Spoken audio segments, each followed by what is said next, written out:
Hey guys, how are you? Welcome to GeoMind. I hope all of you are doing amazing. And this is the part second of igneous petrology. In this video, we will discuss IUGS classification, CIPW norm classification, Irwin Baragar classification of igneous rocks. Okay, so as you know, in the first part, we have discussed the introduction to igneous rocks and the general classification or the broad classification of igneous rocks based upon silica percentage or type of minerals present. Okay, so in this video we will discuss IUGS classification. So our main focus will be on IUGS classification. So welcome to GeoMind. अगर आप नए हैं इस channel पे, if you are new to the channel, don't forget to like, share and subscribe and join my telegram group. I have given the link in the description below. So let's start with IUGS classification. So IUGS, as the name suggests, comes from International Union of Geological Sciences. So in 1964 an international group of scientists जिसमें Albert स्ट्रैगसन थे जो वो lead कर रहे थे, they began working on systematic approach to the nomenclature of igneous rocks. So इससे पहले जो igneous rock का nomenclature था वो काफी vague और in broad sense था. ठीक है, तो इन्होंने क्या किया, IUGS ने इन साइंटिस्ट को अप्रोच किया और इन्होंने एक systematic approach to the nomenclature of igneous rocks. They started working on it. Now, taking into account all of the different uses of existing term and trying to find common ground among diverse classification. So in 1972, the IUGS approved a systematic classification and nomenclature for igneous rocks, जिसको worldwide accept किया जाता है. Okay, so this classification is very important and it is accepted worldwide. So in IUGS classification of igneous rocks, this classification is based on mineral content as determined from the model analysis or the volume percentage. So what we do is that we find the volume percentage of particular set of minerals and then we classify the rocks based upon those volume percentage. So इसको हम बोलते हैं model analysis. Okay, now model analysis जो होता है वो course grand यानी कि जो रॉक्स होती हैं फेनेरेटिक यानी कि जिसमें हम आसानी से मिनरल्स को देख सकते हैं या आंखों के जरिए या माइक्रोस्कोप के जरिए, तो उसको हम बोलते हैं कोर्स ग्रेन फेनेरेटिक रॉक्स. ओके, तो कोर्स ग्रेन रॉक्स के लिए ये मॉडल एनालिसिस जो होता है वो बहुत ही ईजी होता है क्योंकि हम आसानी से मिनरल्स का वॉल्यूम परसेंटेज निकाल सकते हैं. ठीक है, लेकिन जो fine grained and glassy rocks होती हैं उनके लिए मॉडल एनालिसिस जो होता है वो उतना इफेक्टिव नहीं होता है क्योंकि हम क्या कर सकते हैं, मॉडल एनालिसिस के जरिए हम ग्लासी और एफेनेटिक रॉक्स जो होती हैं उनका मिनरल्स जो हैं कंटेंट है वो नहीं देख सकते. ठीक है, तो उसके लिए हमें एक और क्लासिफिकेशन की जरूरत पड़ती है जिसको हम बोलते हैं CIPW नॉर्म क्लासिफिकेशन. ओके, तो इसमें क्या होता है, इसमें हम क्या करते हैं, हालांकि जो ये क्लासिफिकेशन है CIPW नॉर्म, इसका जो प्रोसेस है इज वेरी टीडियस. ओके, तो उस प्रोसेस में हम जाएंगे नहीं क्योंकि ये प्रोसेस जो है वो बेस्ड अपॉन कुछ सेट ऑफ रूल्स होते हैं, लगभग 22 रूल्स होते हैं इसके लिए CIPW नॉर्म के लिए.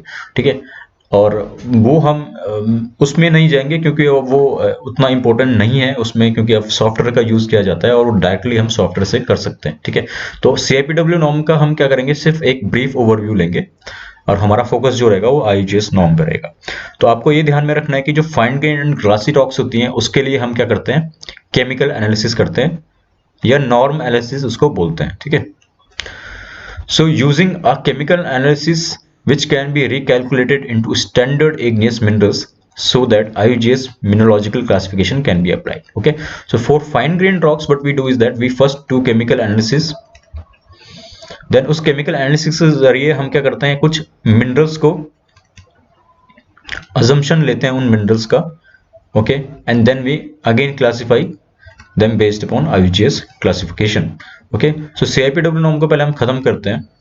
तो मोड हमने बता दिया कि क्या होता है, वॉल्यूम परसेंटेज होता है, but norm is the chemical analysis.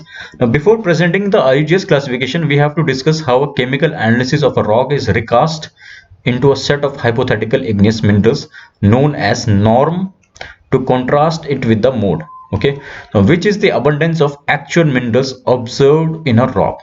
Okay, so in IUGS classification, that is mode classification, we use the volume percentage of actual minerals which are present in the rocks because we can easily see them. But in CIPW norm classification, what we do the chemical analysis, and then we assume a set of hypothetical igneous minerals. Okay, and then we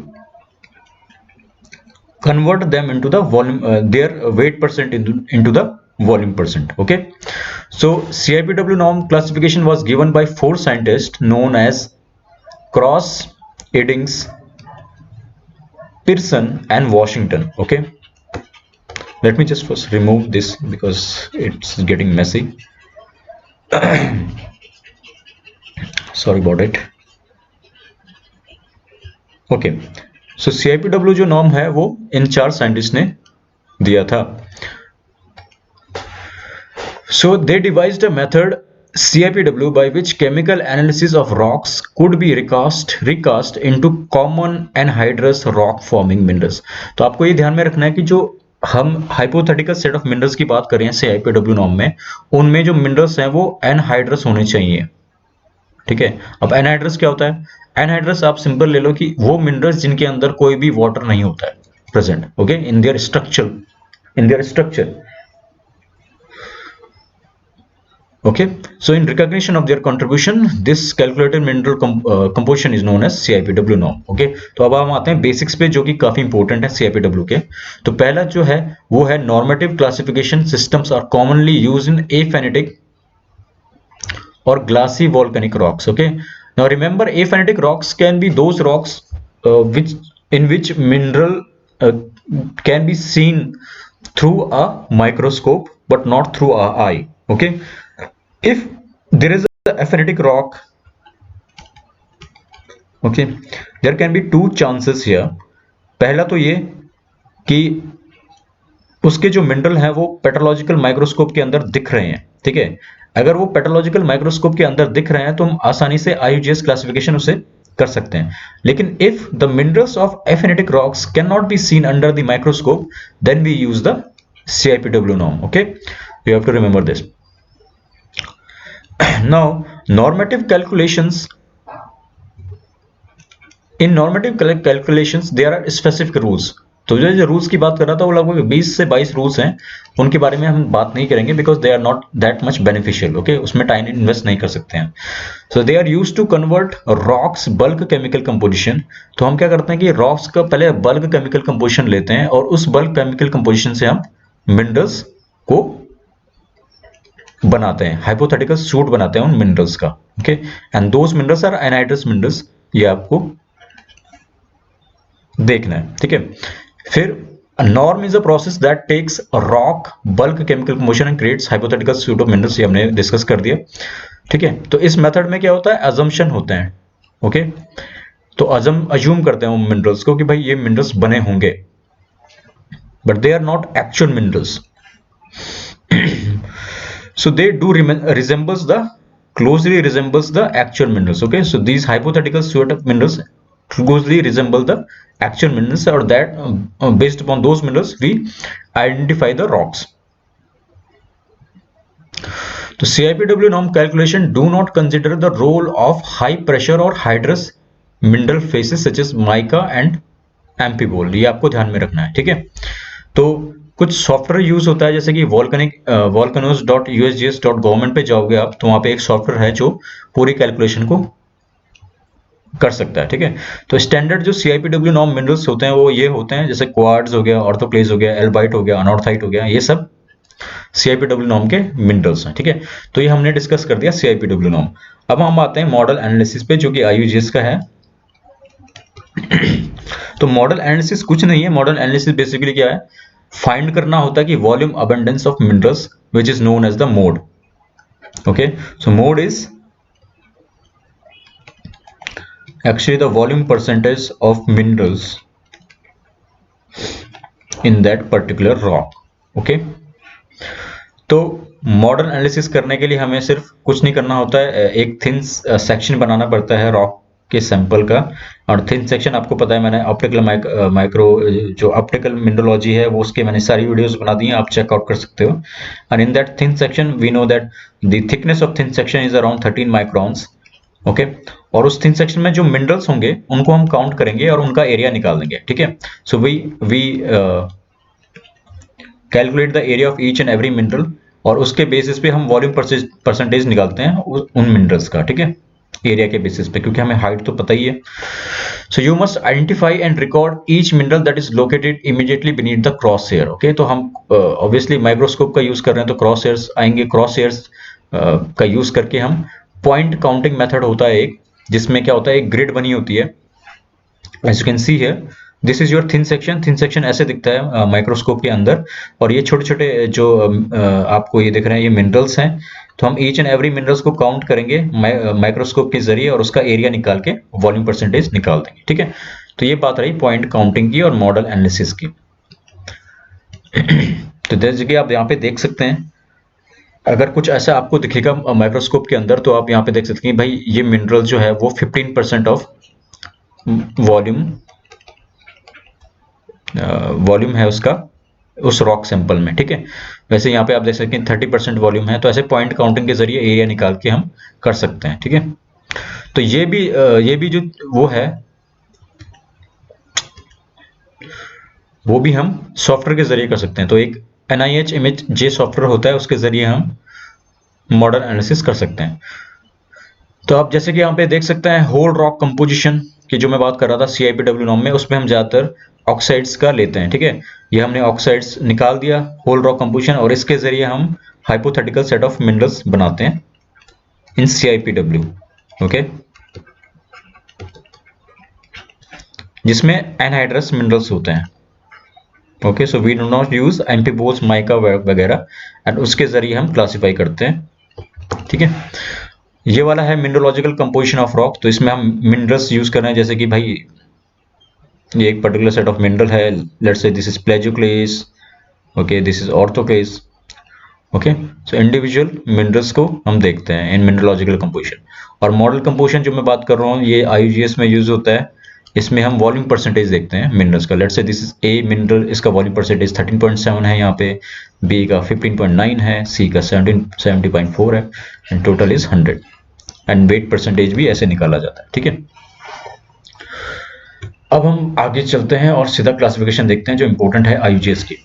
तो आप देख सकते हैं कि Albert स्टर्केसन ये important figure थे, और जो इसका लेटेस्ट IUGS क्लासिफिकेशन निकला है वो लिमेथ्रेड एट ऑल ने 2002 में निकाला है। So in IUGS classification we divide the igneous rocks into 2 large classes, okay, based upon their mafic mineral content. Okay, अब माफिक तो आपको पता ही है क्या होता है, minerals which contain magnesium plus iron. Okay, this is olivine, amphibole, etc., pyroxene. So we divide the igneous rocks based upon their mafic mineral content. So first is those rocks which have less than 90% mafic minerals. Okay, that is dark minerals. Okay, so जो वो rock जिनमें 90% से कम माफिक minerals होते हैं contain almost all volcanic rocks, okay, and constitute the largest group of igneous rocks. Okay, तो ज्यादातर जो igneous rocks हैं वो इसी ग्रुप में फॉल होती हैं। बहुत कम इग्नियस रॉक्स होती हैं जिनका मिनरल परसेंट वो जो होता है वो 90% से ऊपर होता है। तो इसको हम या तो ये बोल सकते हैं कि rocks which contain less than 90% of mafic minerals, और rocks which can contain more than 10% of felsic minerals. Okay, तो फेल्सिक मिनरल्स आपको पता है क्या आता है, फेल्डस्पार, क्वार्ट्ज, ठीक है, जिसमें SiO2 ज्यादा होता है। फिर दूसरा है rocks with more than 90% mafic minerals.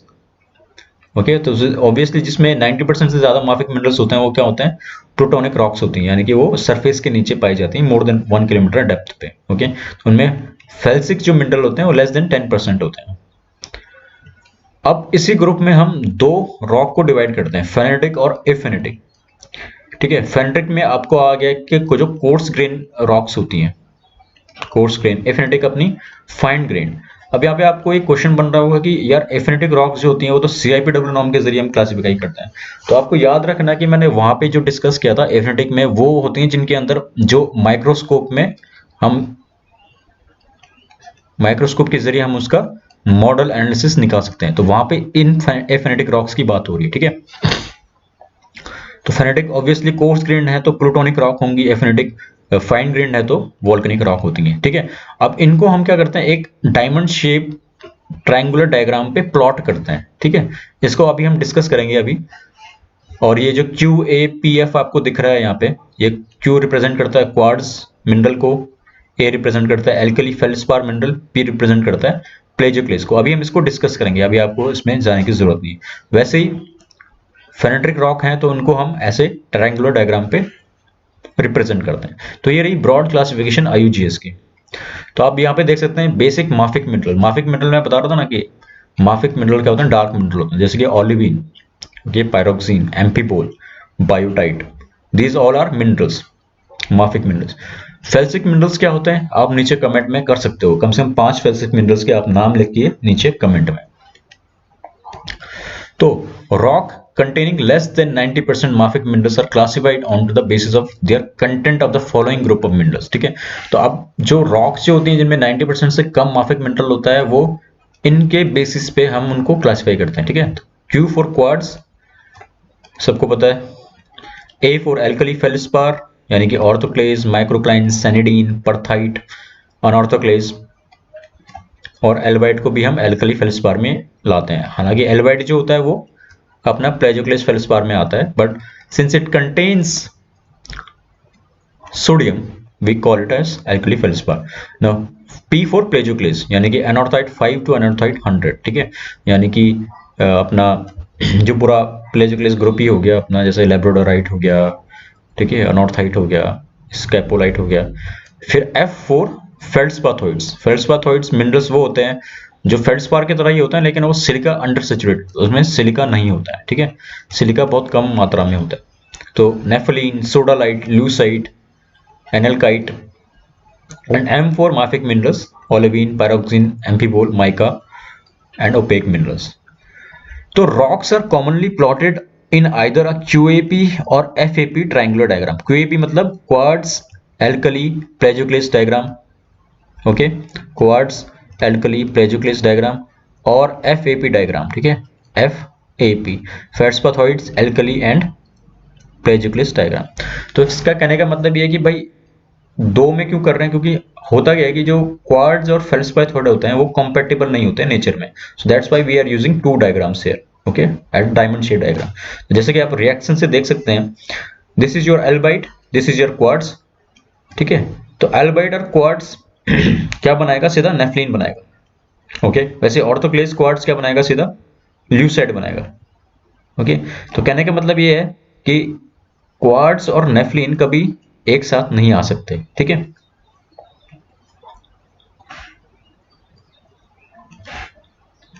तो पहले हम बात करेंगे phaneritic rocks with less than 90% mafic minerals, ठीक है।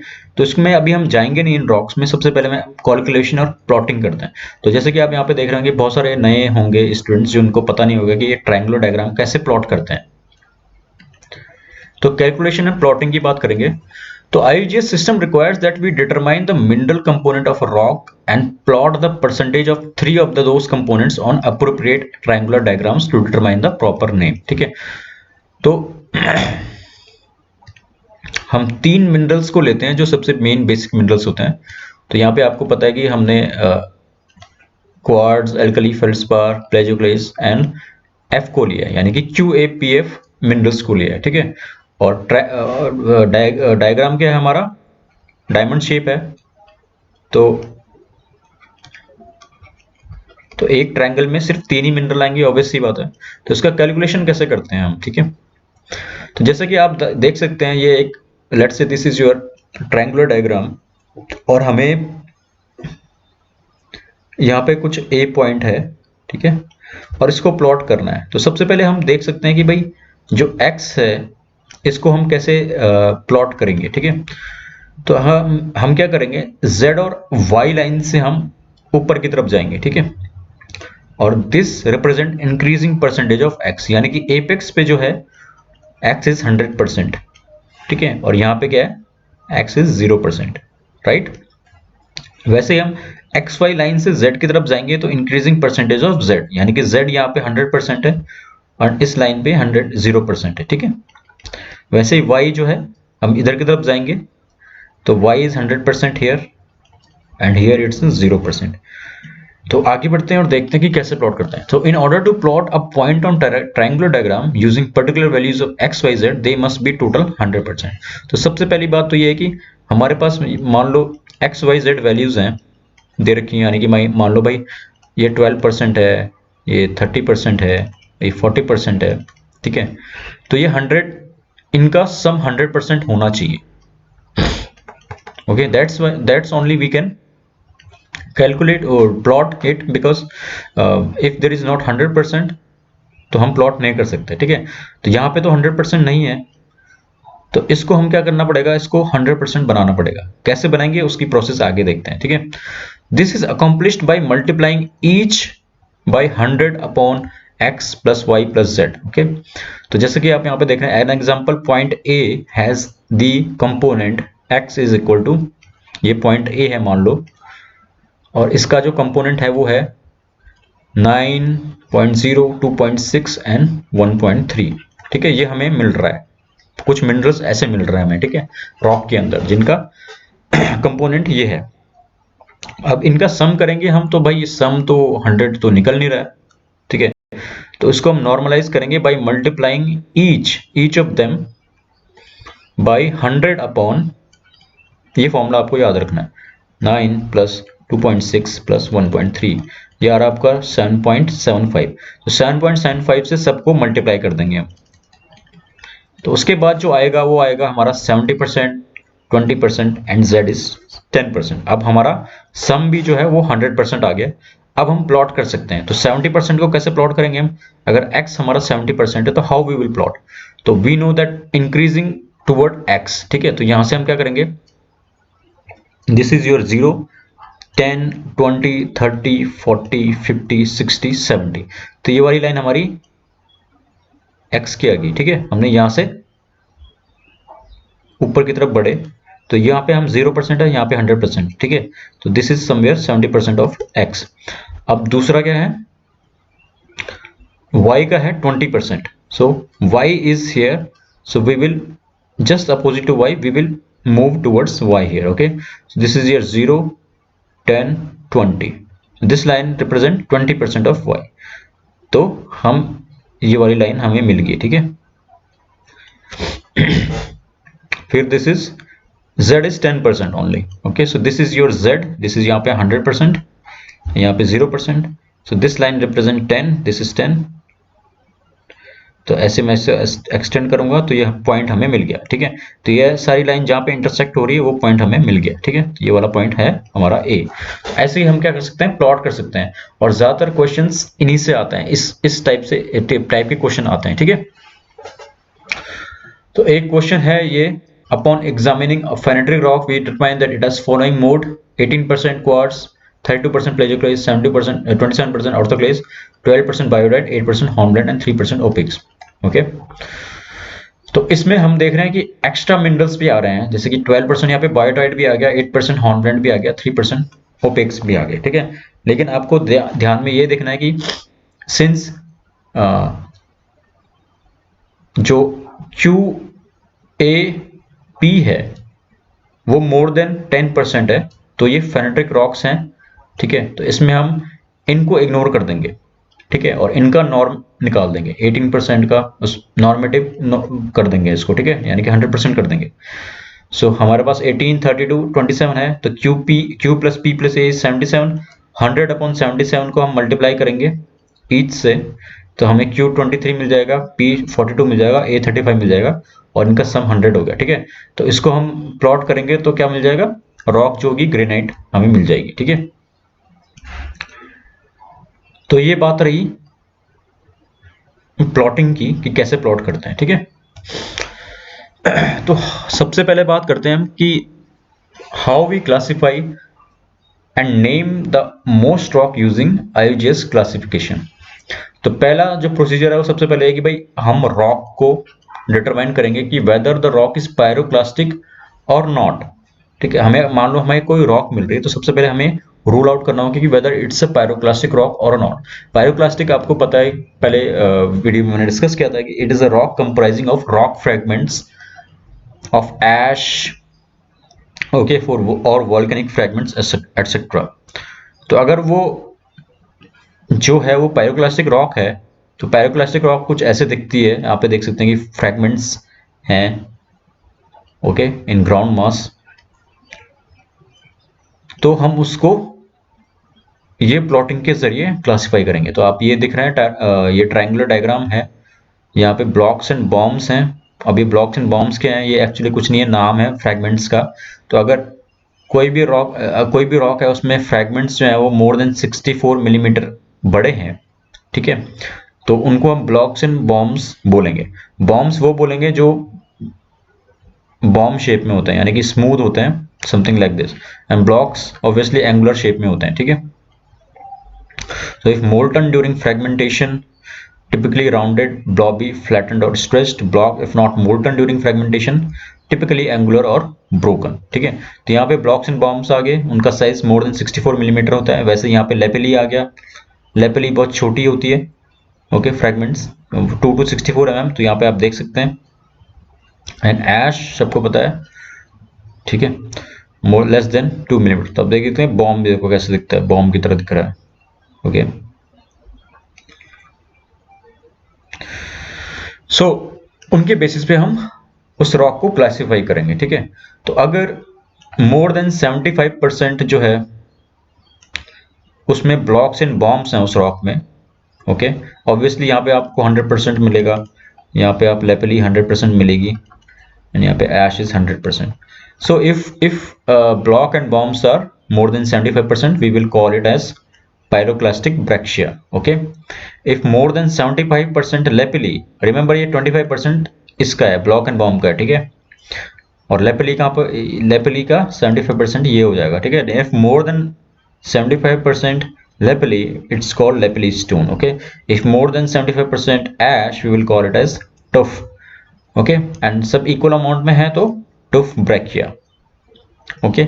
वैसे यहाँ पे अगर कोई रॉक प्लॉट हो रही है तो it will be called lepli tuff, okay। तो ये बात रही पायरोक्लास्टिक रॉक की।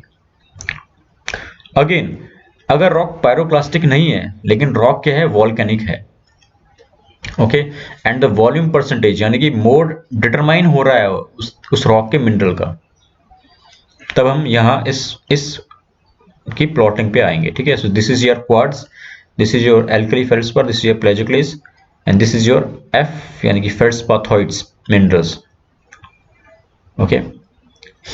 तो आप देख सकते हैं कि ऐसे कोई रॉक है नहीं जो जिसमें मोर देन 60% क्वार्ट्ज हो सिर्फ, और वो फाइन ग्रेन्ड हो, ठीक है।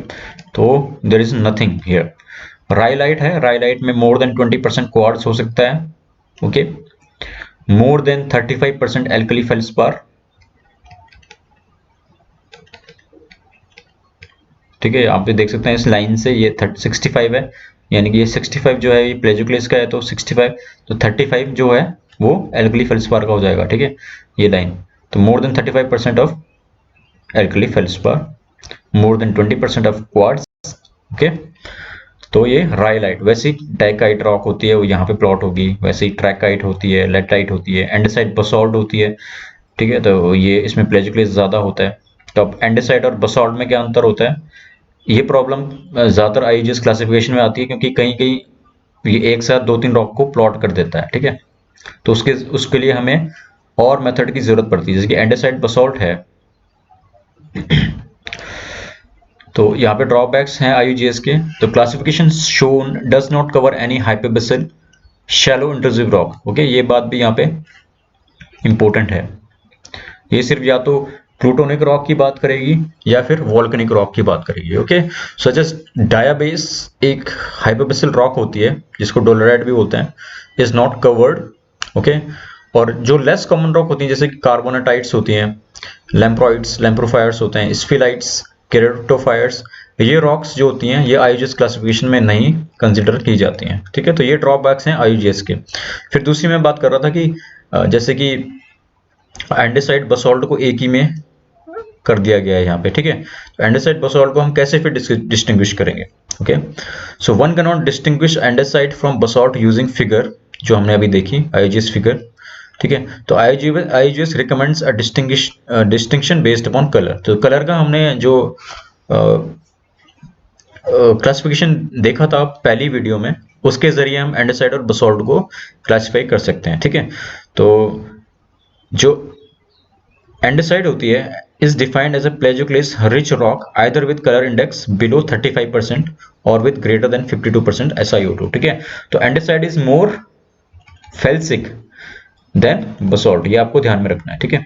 तो 35% डार्क कलर मिनरल्स है उसमें, 35% से कम है डार्क कलर मिनरल, तो ये ल्यूकोक्रेटिक रॉक होती है which is andesite, okay. And basalt has color index greater than 35%, okay। So basalt is mesocratic rock, okay। So it has between 35 to 60% of DCM, dark color minerals। dark color minerals कुछ नहीं होते, माफिक minerals जैसे कि ओलेविन हो गया, अपना pyroxene हो गया, ठीक है, बायोटाइट हो गया, ये सब। तो ऐसे हम डिस्टिंग्विश करते हैं। तो ये कुछ ड्रॉबैक्स हैं IUGS के, ठीक है।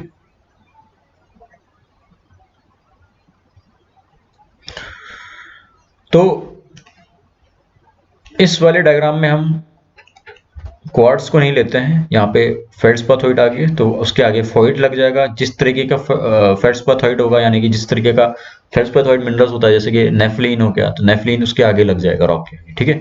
वैसे फोनोलाइट रॉक होती है, ये होती है सिलिका अंडर सैचुरेटेड होती है और फेल्ड्स्पाथोइड्स में रिच होती है। एक वोल्केनिक रॉक का TAS क्लासिफिकेशन होता है, वो मैंने पहली वीडियो में डिस्कस कर दिया है, ठीक है। तो based upon alkali TAS classification हम यूज करते हैं, ठीक है।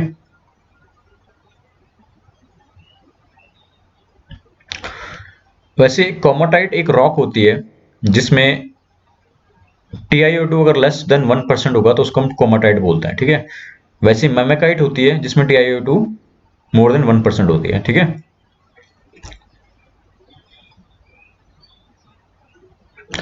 बोनिनाइट एक रॉक होती है जिसको एंडेसाइट बसॉल्ट की वैरायटी होती है, ठीक है, basaltic andesite with more than 8% MgO and less than 0.5% TiO2 देखो है टाइटेनियम ऑक्साइड। तो कुछ क्लासिफिकेशन जो है वो बहुत ही फर्दर डीपली कर दी गई है IUGS के जरिए based upon the chemical variations. तो Mg रिच जो वोल्केनिक रॉक होती हैं उनमें पिकराइट नाम दिया जाता है रॉक्स को, okay. So if the rock contain less then 3% alkali and 12 to 18% MgO, उसको हम पिकराइट बोलते हैं। जैसे कि आपने पिक्रो बसॉल्ट सुना होगा, तो वो contains high amount of Mg minerals, ठीक है। तो TAS क्लासिफिकेशन आप देख सकते हो मेरी पहली वीडियो में। तो ये बात रही हमारी वोल्केनिक रॉक्स की। अब बात आती है कि अगर रॉक फेनेटिक है, तो if rock is phaneritic but contains less than 90% mafic minerals, तो जो मैंने बात की थी, ठीक है।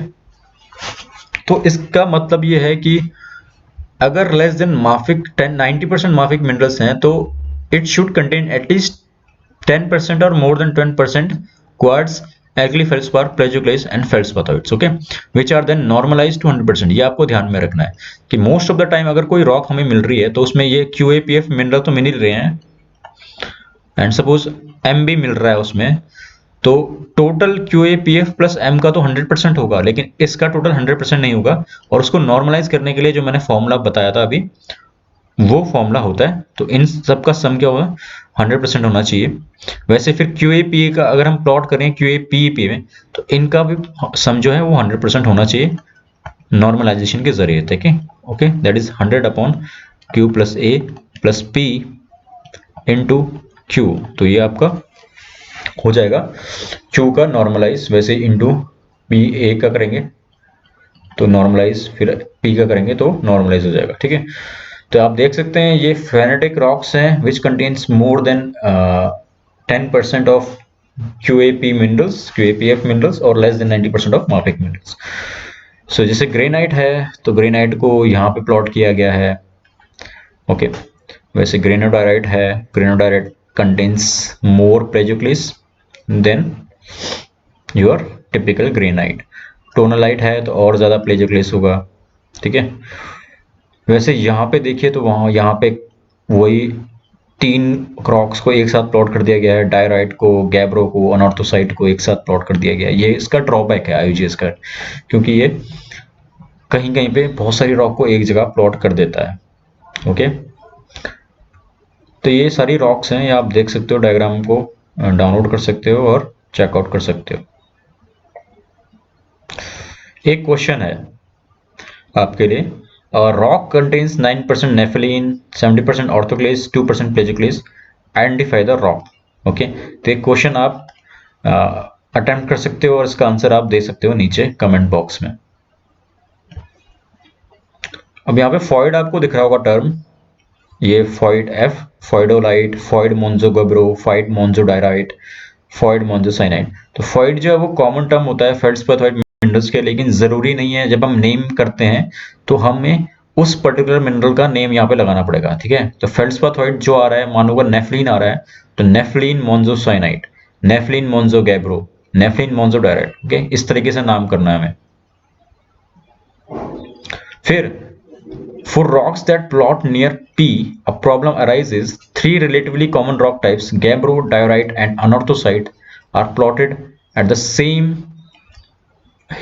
plot here. Okay, तो यहाँ पे देख रहे हो आप, ये वाला बॉक्स देखो, इसमें 3 मिनरल एक साथ दिख रहे हैं. ये वाला बॉक्स देखो, इसमें 2 मिनरल, 3 मिनरल एक साथ दिख रहे हैं, डायराइट, गैब्रो, अनॉर्थोसाइट. तो ये ड्रॉबैक है. तो इसमें कैसे हम आइडेंटिफाई करेंगे फिर से, तो कैसे करेंगे? अनॉर्थोसाइट आपको पता है कि हैज ग्रेटर देन 90% प्लेजियोक्लेस, तो ये आपको वैसे ही पता चल जाएगा मॉडर्न एनालिसिस के जरिए. अगर 90% से ज्यादा प्लेजियोक्लेस है तो वो अनॉर्थोसाइट है. ठीक है, इन अननॉर्मलाइज्ड मोड. ओके, नॉर्मल जो आपका रॉ मिनरल कंटेंट मिल रहा है उसमें 90% प्लेजियोक्लेस है तो अनॉर्थोसाइट है. एक क्वेश्चन है आपके लिए, अनॉर्थोसाइट रॉक कहाँ सबसे ज्यादा पाई जाती है, किस सेलेस्टियल बॉडी में पाई जाती है? फिर प्लेजियोक्लेस in gabbro is defined as more anorthite rich than anorthite 50, where anorthite content of plagioclase in diorite is less than AN50. तो अनॉर्थोसाइट तो हमने डिस्टिंग्विश कर ली कि भाई उसमें 90% से ज्यादा अनॉर्थाइट होता है. अब बचे हमारी 2 rock, diorite and gabbro. Okay, diorite and gabbro, इसको हम कैसे आइडेंटिफाई करेंगे? देखो, गैब्रो में क्या होता है, गैब्रो एक रॉक होती है, उसमें क्या होता है, अनॉर्थाइट मिनरल जो होता है वो ज्यादा रिच होता है. ठीक है, यानी कि प्लेजियोक्लेस आपने सीरीज पढ़ी होगी, ये मैं आपको दिखा देता हूँ. This is your plagioclase feldspar series. It contains albite, oligoclase, andesine, labradorite, bytownite and anorthite. Anorthite is 100% CA rich. Okay, 90 to 100% CA rich. और यहाँ इसका इधर उधर जाते जाते CA का कंटेंट जो है, कैल्शियम कंटेंट है, वो लेस होता जा रहा है. तो गैब्रो में जो है दिस इज एनॉर्थाइट 50 यहाँ पे. ठीक है, यानी कि CA का परसेंटेज जो है वो 50 है. तो वो लेब्रोडाइट, बाइटोनाइट, ठीक है, अनॉर्थाइट में रिच होगा, लेकिन जो डायराइट होगा वो इन वाले प्लेजियोक्लेस में रिच होगा. ठीक है, तो ये आपको ध्यान में रखना.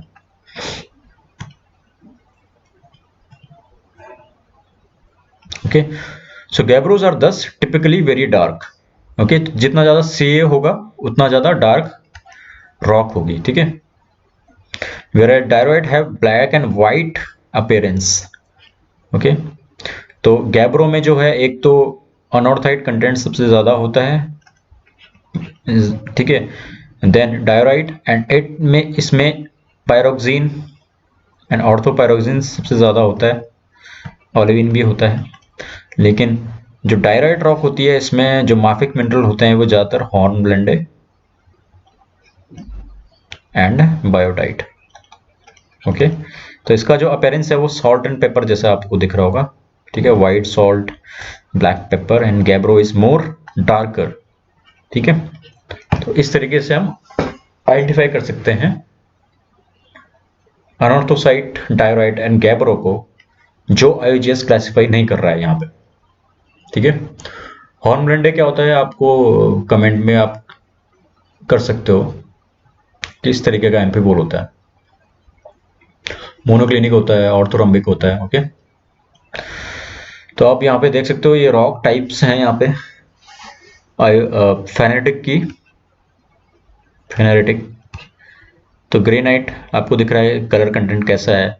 जैसे जैसे हम प्लेजियोक्लेस की तरफ शिफ्ट हो रहे हैं तो आपको दिख रहा होगा कि ग्रेइश ब्लैकिश टोन आ रही है रॉक्स में, ठीक है।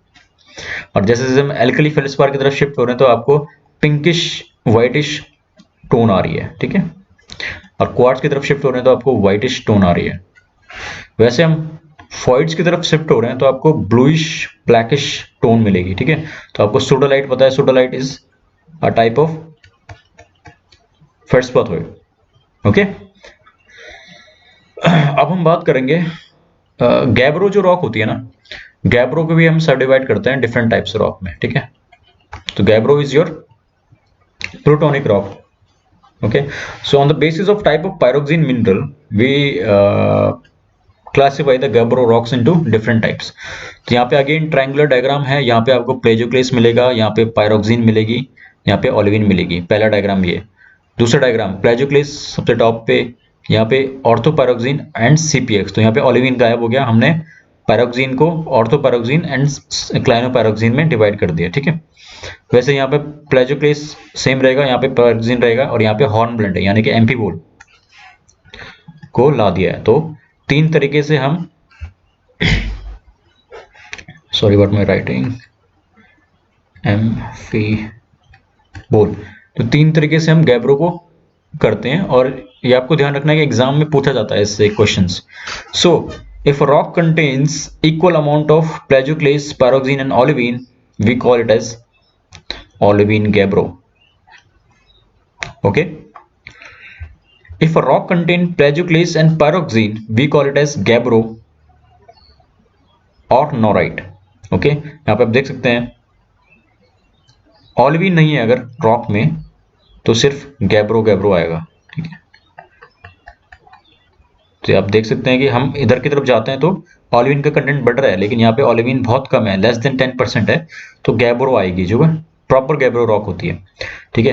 इफ प्लेजियोक्लेस एंड ओलिविन है लेकिन पायरोक्सिन नहीं है तो ट्रॉक्टोलाइट, ये आपको ध्यान में रखना है। Okay, plagioclase plus olivine, troctolite rock. Okay, plagioclase plus pyroxene your typical gabbro और नोराइट। ओके, अब हम प्लेजियोक्लेस और पायरोक्सिन को फिर से डिवाइड करेंगे। प्लेजियोक्लेस रहेगा, पायरोक्सिन क्या हो गया, ओपीएक्स हो गया एंड सीपीएक्स हो गया। तो based upon type of pyroxene we have norite and gabbro, ठीक है। तो आप देख सकते हैं कि गैब्रो नोराइट यहाँ पे सेम थे क्योंकि पायरोक्सिन एक ही था यहाँ पे, इसको हमने डिवाइड नहीं किया था। इसको हम डिवाइड करेंगे तो ओपीएक्स सीपीएक्स में डिवाइड करेंगे। तो if a rock has plagioclase plus orthopyroxene तो उसको हम बोलेंगे नोराइट। ओके, सो नोराइट में किस तरीके का पायरोक्सिन होता है, ओपीएक्स होता है, एंड गैब्रो में प्लेजियोक्लेस प्लस क्लाइनोपायरोक्सिन होता है, ठीक है। ये आपको ध्यान में रखना है। बाकी रॉक्स आपको उतने ध्यान इंपॉर्टेंट नहीं है जितनी ये जो मैं बता रहा हूं। फिर हम बेस्ड अपॉन हॉर्नब्लेंडे करें तो प्लेजियोक्लेस, पायरोक्सिन एंड हॉर्नब्लेंड, तो यहाँ पे ऑब्वियसली गैब्रो नोराइट आएगा, प्लेजियोक्लेस पायरोक्सिन, हॉर्नब्लेंडे गैब्रो नाम आ जाएगा, ठीक है। तो जो इंपॉर्टेंट है यहाँ पे ये है, आपको याद रखना है गैब्रो एंड नोराइट का एंड ट्रॉक्टोलाइट का, ठीक है। बाकी तो रॉक्स आपको वैसे ही पता चल जाएगा। So troctolite is plagioclase plus olivine, gabbro और नोराइट, तो gabbro is plagioclase plus clinopyroxene, norite is orthopyroxene plus plagioclase. तो मैं आपको यहाँ पे लिख देता हूं अच्छे से, troctolite is your type of gabbro but it contains plagioclase plus olivine mineral. Okay, norite contains plagioclase plus OPX. Okay, orthopyroxene. Orthopyroxene remember is a group of minerals. Okay, इसमें बहुत सारे minerals आते हैं जैसे कि एंस्टेटाइट, हाइपरस्टीन एटसेट्रा। वैसे जो आपका टिपिकल गैब्रो होता है इसमें आपका प्लेजोक्लेस प्लस क्लाइनोपैरोक्सीन यानी कि ऑगाइट, टाइपसाइट वगैरह। आगे बढ़ते हैं और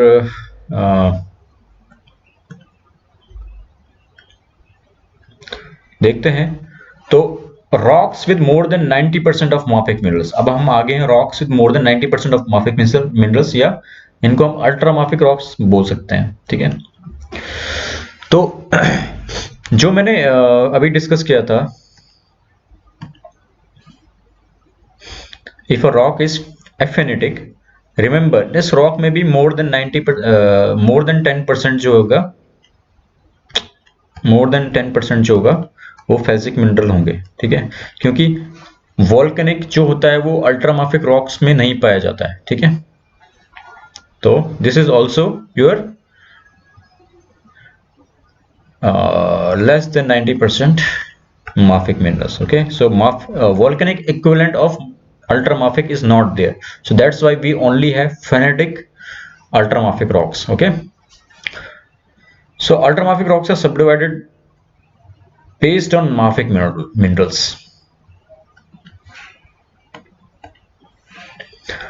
तो अल्ट्रामाफिक रॉक्स में सबसे पहले पेरिडोडाइट्स आती हैं।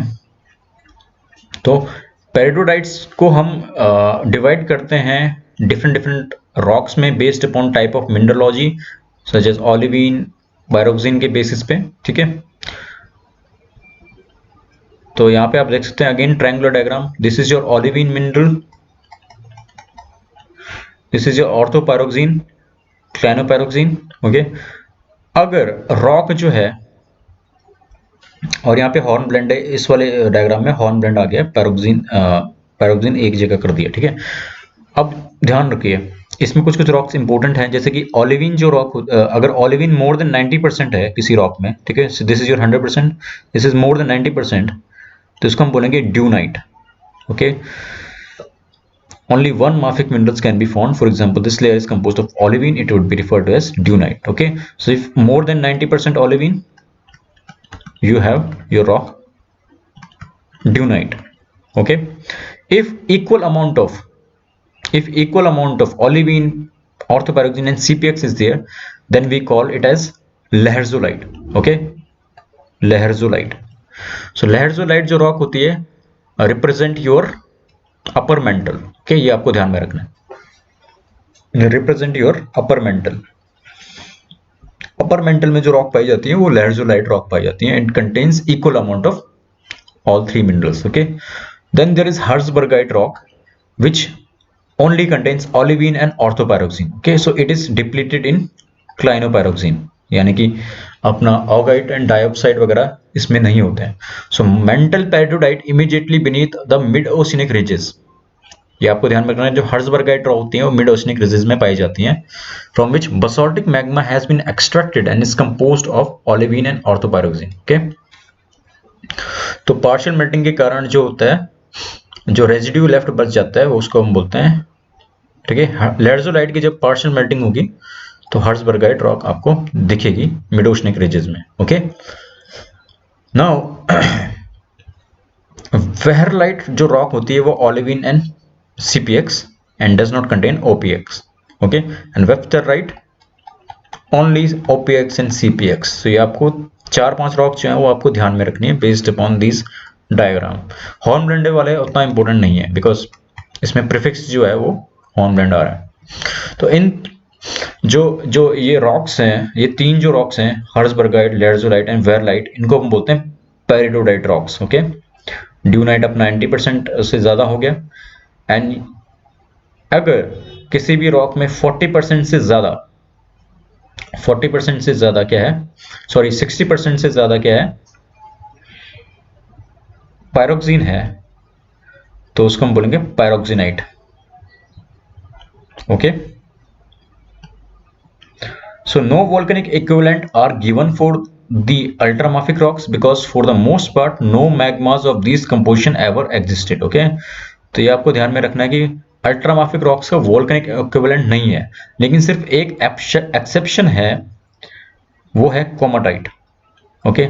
सो अल्ट्रामाफिक लावा वैसे आपको मिलेगा नहीं मॉडर्न टाइम्स में because, but komatiite is an exception, and komatiite is an exception because ये आर्कियन टाइम्स की रॉक है, ठीक है। तो उस समय जियोथर्म जो था वो बहुत हाई था, and due to that high geotherm we have ultramafic lava. Okay, तो इसको हम कोमाटाइट बोलते हैं। It is name is based upon Komati river of South Africa. Okay, it is composition of lherzolite, but its texture and mode of occurrence indicate that it crystallized in lava flows. So कभी कोई question आता है तो कोमाटाइट अगर वहां पे दिख रहा है तो आपको कोमाटाइट पे टिक करना है। They have been found worldwide but are restricted almost entirely to Archean greenstone belts. Another important point. So कोमाटाइट also shows spinifex texture. तो जब हम टेक्सचर की वीडियो बनाएंगे वहां पे इस टेक्सचर को डिटेल में स्टडी करेंगे। कोमाटाइट becomes liquid around 1650 degree Celsius and basaltic lava becomes liquid about 1200 degree Celsius. तो ये एक इंपॉर्टेंट पॉइंट है, क्योंकि आर्कियन के टाइम्स में जियोथर्म हाई था तो वहां पे अल्ट्रामाफिक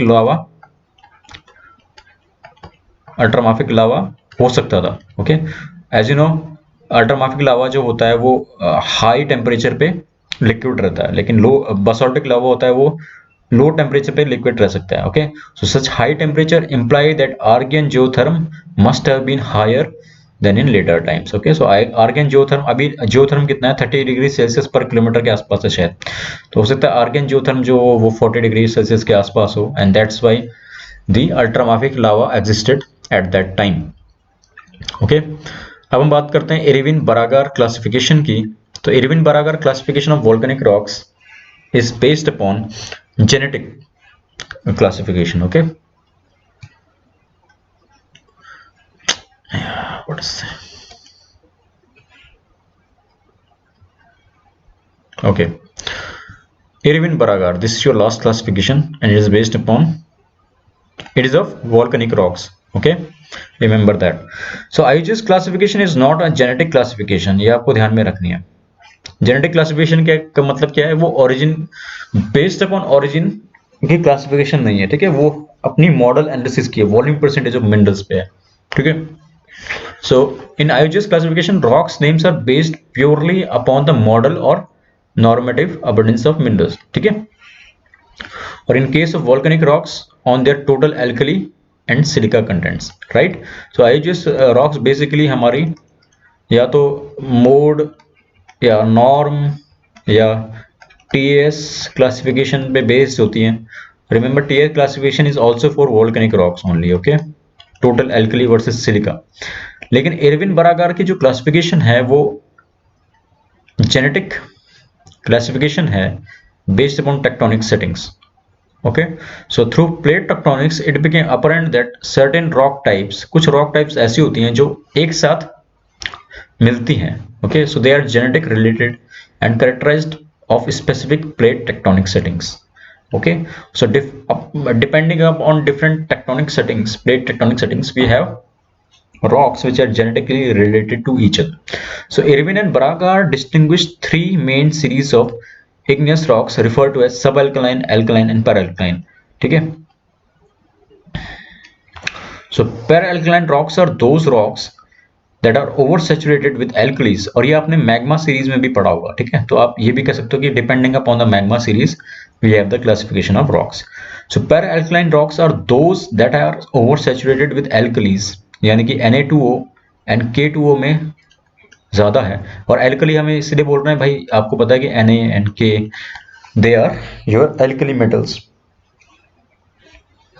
Okay, and thus undersaturated with respect to Al2O3. Okay, तो एल्यूमिना में क्या होता है, अंडरसैचुरेट होता है।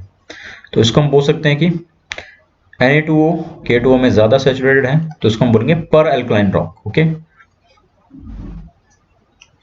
सो peralkaline rocks are distinguished by the presence of Na rich minerals like aegirine, riebeckite etcetera. और एजरीन आपको पता है is a type of your alkali pyroxene. Okay, and it is your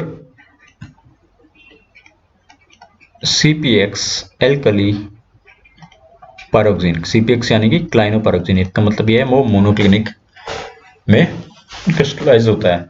राइबेकाइट अपना एम्पीपोल होता है, और what riebeckite is your actually your alkali amphibole. Okay, so it is rich in sodium.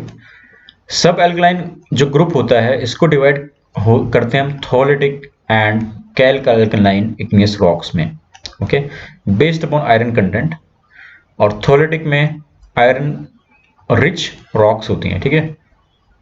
तो आप देख सकते हो कि जो एल्कलाइन रॉक हैं इनको हमने एल्कलाइन सब एल्कलाइन में डिवाइड किया है। एल्कलाइन यानी कि पर एल्कलाइन, सब एल्कलाइन, ओके। तो सब एल्कलाइन को इसको हमने फर्दर सब डिवाइड किया है यहाँ पे। तो ये हमारा एल्कली हो गया, ये हमारा आयरन हो गया मोटा मोटा, and this is your mafic Mg। तो कैल्कलाइन एल्कलाइन यहाँ सिट करता है and tholeiitic is more rich, iron rich, okay remember. तो अगर ये कोई भी चीज है वो अगर इसके पास है या इसके पास है वो रिच है इसमें, ठीक है। तो यहाँ पे आप देख सकते हैं कि सब एल्कलाइन रॉक्स, ओके। तो सब एल्कलाइन में हमें पता है कैल्क एल्कलाइन एंड थोलेटिक होती है, calc alkaline and tholeiitic is more iron rich, okay. So high alumina basalt, okay, dacite, rhyolite, ये सब कैल्कलाइन सीरीज की रॉक्स हैं। और ये कहाँ पाई जाती हैं, ये सबसे इंपॉर्टेंट है, ये कन्वर्जेंट प्लेट बाउंड्रीज में पाई जाती हैं, ठीक है। यहाँ पे यानी कि जहाँ पे दो प्लेट जो है वो आपस में टकरा रही हैं।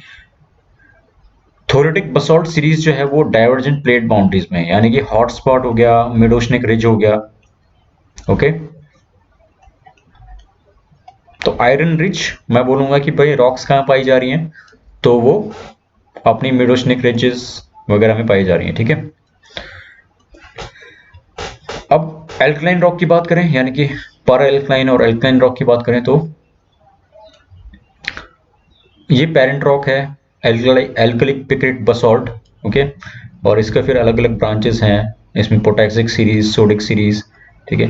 ये सोडियम में रिच होती है, जैसे हवाईट, नेफलिन हवाईट, मोइजराइट, ओके। तो इतना आपको नाम याद नहीं करना है, ये सब बेसिकली अंडरस्टैंडिंग के लिए है, okay. So alkaline rocks, slow moving divergent boundaries and rift valleys, okay. And पर एल्कलाइन रॉक यानी कि जो ज्यादा सैचुरेटेड होती है Na2O और K2O में, पेंटेलराइट and कॉमेंडाइट। So this was about your Irwin Baragar classification, okay? So that's it for today's video, guys. अगर आपको ये वीडियो अच्छी लगी है तो सब्सक्राइब करना ना भूलें और शेयर करना ना भूलें। Thank you. Stay safe. Bye bye.